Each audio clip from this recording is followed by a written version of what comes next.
The day, another mother effing video. The COD weekend has concluded. The first home, I guess, the event has been concluded, and we have a winner. It's obviously Chicago. If you've been watching it, and if you haven't, you probably were busy. I won't accuse you of not being loyal. But Chicago won. Everybody's favorite won. Everybody going into the tournament, I'm pretty sure was thinking that Chicago was going to win, and if they weren't, it was probably because Dallas would somehow sneak it away, which is understandable. Dallas has improved. I'm pretty sure. I haven't watched their scrims, but I don't think they're even streaming scrims.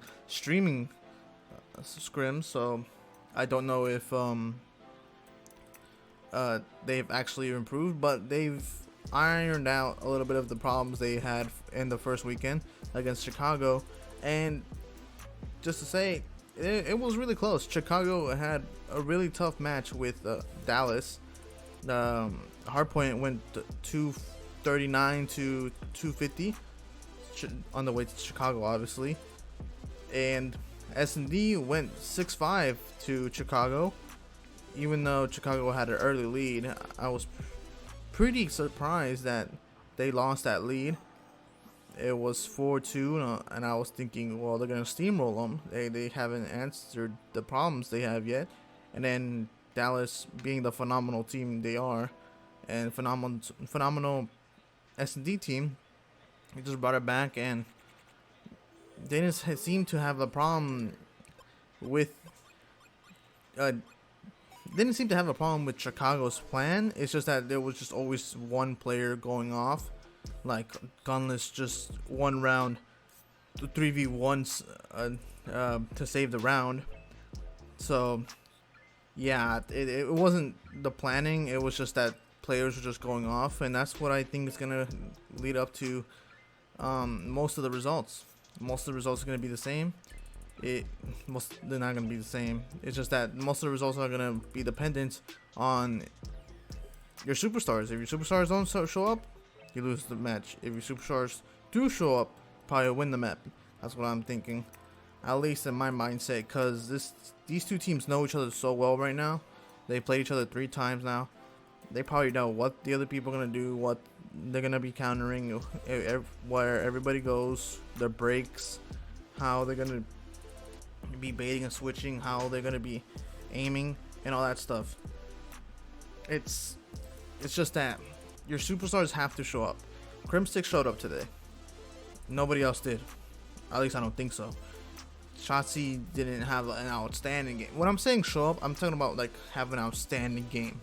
Cause Chicago, it was either gunless, or it was either Scump, or it was either Arcides or Envoy. It's everybody has just one person that shows up and just seems to be god level, because everybody else is doing their own thing, and they're doing it perfectly. They're doing what their roles are supposed to be doing and doing their part. So there's always going to be that one player who, if you're all doing your part and you have all his angles covered, he's gonna go off. So there's at least gonna be one player who's gonna be going off if they have everything locked down. And Dallas, whenever that was happening during hardpoint, Crimsix sure was getting most of the kills, but it was scrappy for the time. So Crimsix was going off 31 to 24, and I was like, okay, there he's going off, but their team isn't covering everything. There was a play where Scump just literally ran past everybody and got in the back of the map and cave for, I think it was, I'm pretty sure it's 4th hardpoint or 5th hardpoint. I'm pretty sure it's like 4th or 5th, and they're in the back building, the power position for the AR, and Scump's literally just sitting there waiting for his teammates to come help him. And once they did, Scump just shot Illy, and they were already flipped.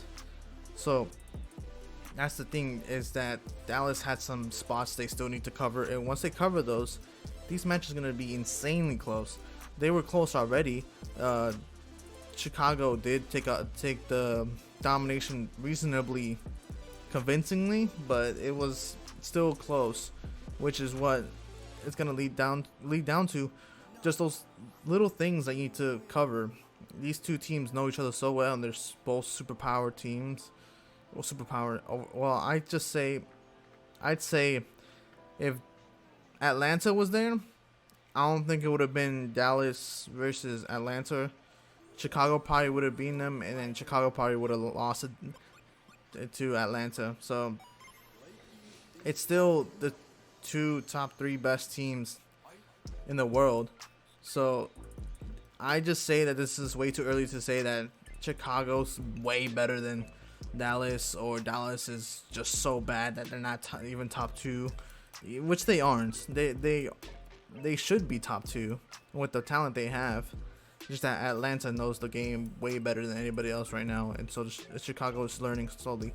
And what surprised me the most was that Chicago, they learned S&D. They outplayed Dallas, and if they play like this against Atlanta, I'd still nip it to Atlanta, because I think when Dallas and Atlanta played, I think it was S&D that they smoked them the hardest. So Dallas was a test, but Atlanta is like the boss, and they're the ultimate test. So for you next time, if there is a match next weekend, I don't think they're gonna be playing next weekend. I mean next event. Atlanta versus Chicago, I nip it to Atlanta. So Atlanta's still number 1, Chicago's still number 2, and Dallas is still number 3, just by a small margin. So it's really depending on who wants to improve the most and who is going to improve the most. But one thing I want to say before this video ends, Dallas at the domination, the only reason domination was so poor is because I felt like Crimsix was extremely frustrated. Once we got to game 3, Crimsix was challenging everything. He was jumping everywhere. He was challenging on by himself. Clayster called out, "Wait for me so we can push," and then Crimsix obviously jumps out and shoots someone and loses the gunfight. And Clayster is being frustrated on why Crimsix did that, and he says, "I was stunned." And in the first half, even though they were barely winning, Crimsix was like 4-17, and he was just challenging everything. And even though they were winning, that's just not acceptable if you're trying to be a top team. I feel like there's just a lot of bad aura around them that they can't have fun. Crimsix just always has that mindset of constantly trying to win, and I think that's going to be a falter in the future, but it can also be a benefit. So if they need to fix out those problems, and if they do that, they'll probably be better than Chicago easily, because communication and getting along on a team in COD is very important. COD is very inconsistent, but if you can be consistently good communication and consistently good with each other and trust each other, you probably would just win most of your matches. Because the 3v1 that Gunless had, Clayster did not have the full trust in I think it was Illy, or just his teammate. Gunless killed him, and Gunless didn't have enough bullets to. Oh no, Gunless just didn't have the vision to kill Clayster. So Clayster jumps off the bomb thinking that, okay, he's gonna keep shooting me, but Gunless lost the sight to shoot him. So if he just held on to that defuse, he would have won the round. But he gets off it, and then wait, no, it wasn't Clayster. I don't remember who was defusing, but and then somebody else comes around, his teammate. It was 3v1, so it's now 2v1. Gunless kills the first person, and then he runs straight to help him, because Gunless takes this weird route thinking that he's gonna go around, and Gunless kills one of the next one, and the person who's defusing, who's just about to defuse and finish the defuse, Gunless kills him.